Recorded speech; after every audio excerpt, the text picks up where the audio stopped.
As a teen, approaching the Christian cohort that they built in God's house, a house built for all his children, I walk in with my skin dark as Adam's, apparently appearing as if I wasn't crafted and colored by God's very hands, timidly tiptoeing in the temple like a walking transgression, amongst the fair-skinned holiness of white believers, and as if it disturbed the purity they preserved within those doors.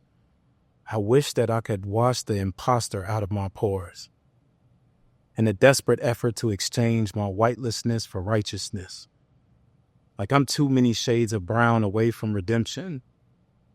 I had heard that no man is an island, but I felt like a soul heathen in a sea of Christians, and to see that as a problem felt like a problem. So I held in my cries as if grieving the concealment of my image carried the semblance of looking back at Sodom. So I escaped the sins of my hurt feelings. Is this why we have black churches? Because white Christians make us feel worthless? Is this what it feels like to love the God who was preached to you by your enslaver? To consume communion served by the consumer and abuser of your culture? To pray that God would spare you from the whistle and pop of your pastor's whip? And a caste system that places your predators on holy pedestals is somehow a gift? How did the enslaved figure they could walk upright into glory when they're taught that their cultural subordinates is somehow salvific, and that their very existence is their own stumbling block?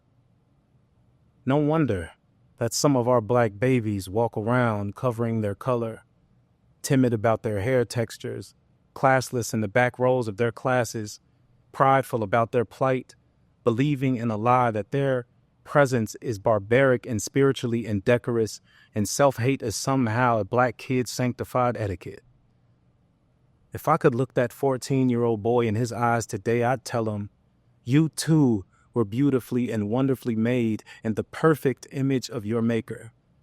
That there's nothing about you to hate, that no man can dictate the worth of a creation that he did not create, especially one who served burnt-in Bible to preserve the privilege on his plate.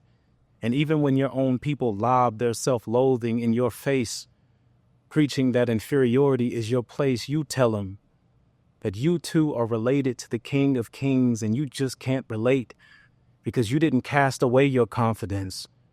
You put more regal in your walk because the spirit that God's giving you didn't make you timid. You let no people taint your thoughts. You don't concern yourself with the world waging war on the value in you.